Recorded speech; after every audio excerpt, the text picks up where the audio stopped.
Ravi de vous retrouver dans ce tout nouveau décor pour un nouveau numéro du Journal de l'économie sur SICA. Mesdames, Messieurs, merci de toujours nous faire confiance. Voici le sommaire. Au Kenya, les exportations agricoles à destination du Royaume-Uni continueront à profiter des franchises de droits de douane malgré le Brexit. Ceci grâce à un accord commercial conclu entre les deux pays.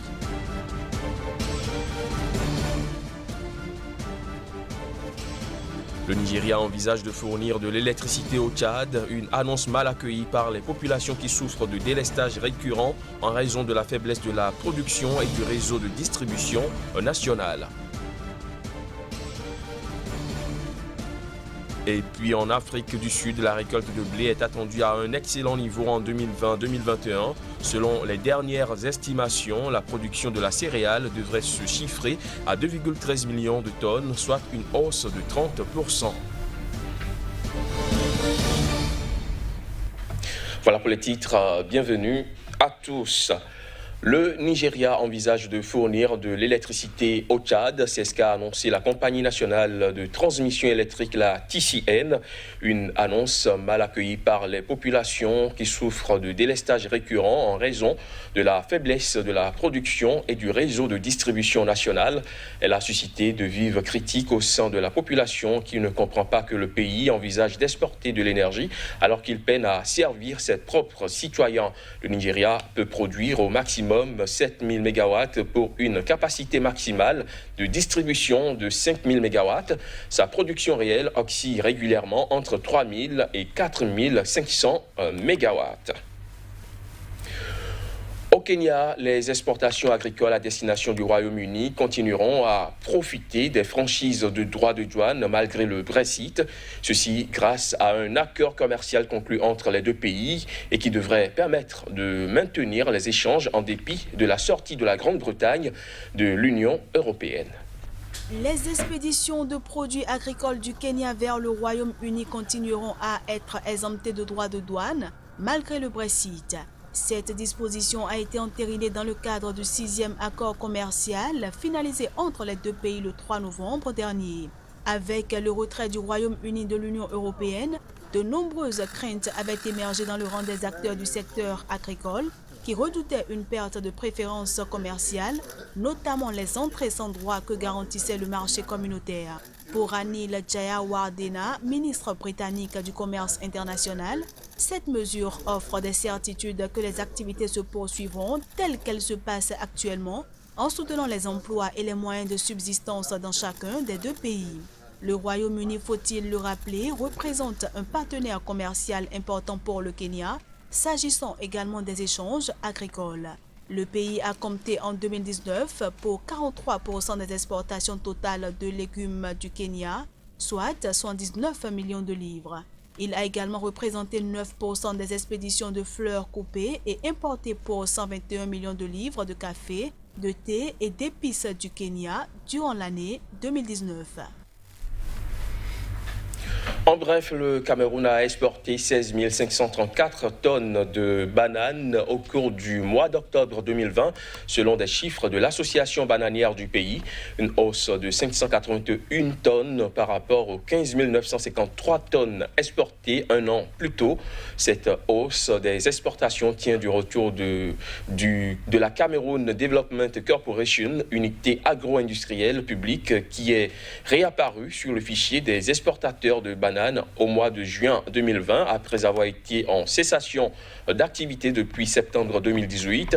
Au mois d'octobre dernier, la CDC a exporté 781 tonnes de bananes.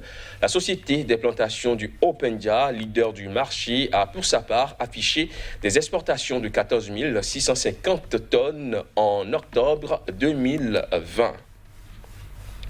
Du Cameroun, rendons-nous en Afrique du Sud où la récolte de blé est attendue à un excellent niveau en 2020-2021.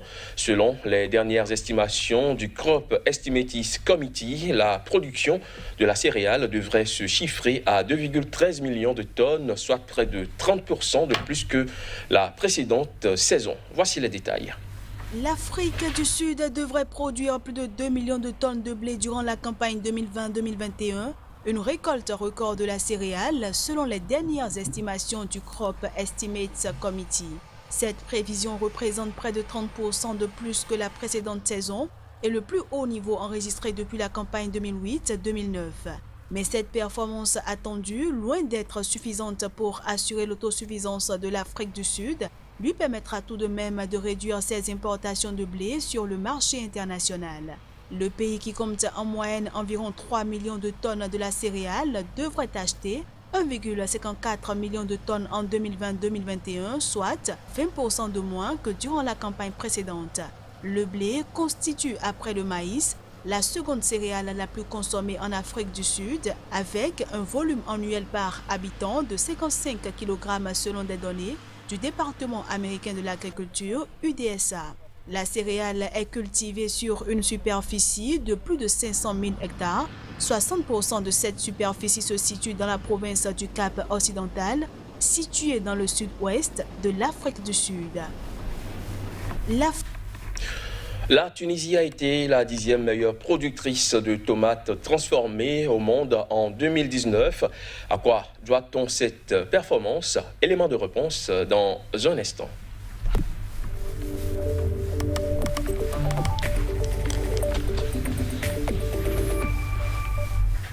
Kazmi Pédior, on se retrouve sur ce plateau, dans ce nouveau studio, pour parler toujours économie. Aujourd'hui, nous parlons de la Tunisie qui a brillé sur le marché de l'agro-industrie mondiale grâce à sa tomate. Mais à quoi doit-on cette performance? Merci Crépi, il faut le dire, le pays a travaillé véritablement sur le rendement donc à l'hectare, passant de 60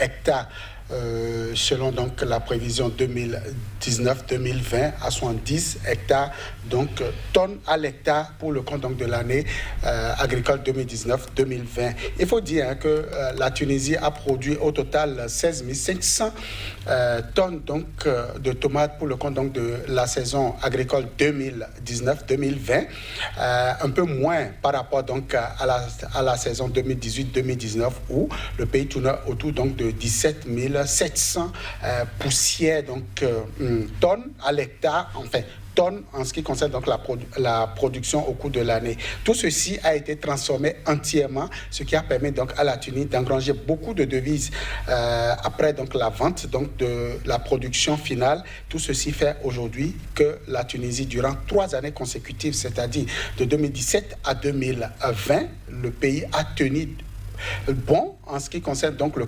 classement mondial pour les pays producteurs donc de la tomate. La Tunisie vient ainsi après donc la Californie pour ce qui est donc de la production mondiale, le premier producteur donc de la tomate sur le plan mondial. Et après donc la Californie, l'Italie, l'Espagne et bien d'autres pays, la Tunisie se positionne ici comme le 10e producteur et transformateur donc de la tomate sur le plan mondial. Crépi. Alors comment le pays réussit-il à se maintenir sur ce marché?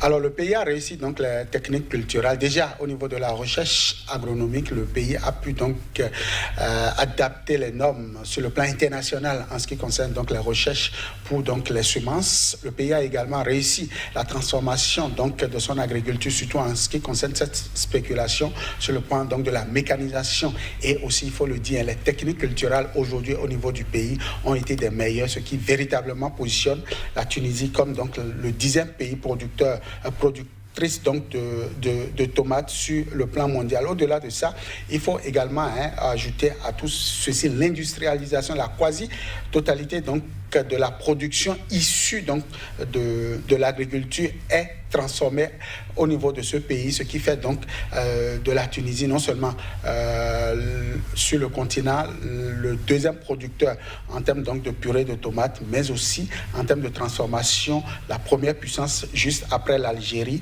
Et donc la production aujourd'hui reçoit non seulement le cachet industriel, mais aussi la volonté des producteurs et aussi de l'État pour ce qui est donc de cette production. Donc voilà un peu ce que la Tunisie a pu réussir en termes de production de la tomate. À tout ceci, il faut dire que le pays appartient désormais au cercle donc des producteurs mondiaux. Je veux parler donc de la World Producing Tomato Concurrence, qui est aujourd'hui ce cercle fermé où les producteurs, les 10 meilleurs producteurs se retrouvent pour véritablement décider de ce marché international. Donc voilà un peu la performance qu'on peut noter en ce qui concerne la campagne 2019-2020. Il faut dire que tout ceci a été rendu possible parce que la saison n'a véritablement pas eu les effets néfastes donc, de la pandémie du coronavirus.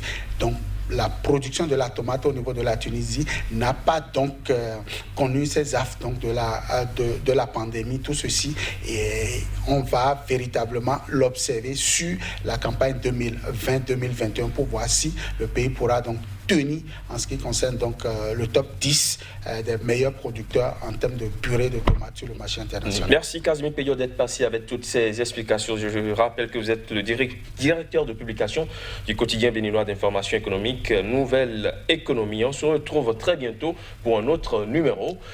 Mesdames, Messieurs, ce sera tout pour ce numéro du Journal de l'économie que j'ai pris du plaisir à vous présenter. À très bientôt sur Sika.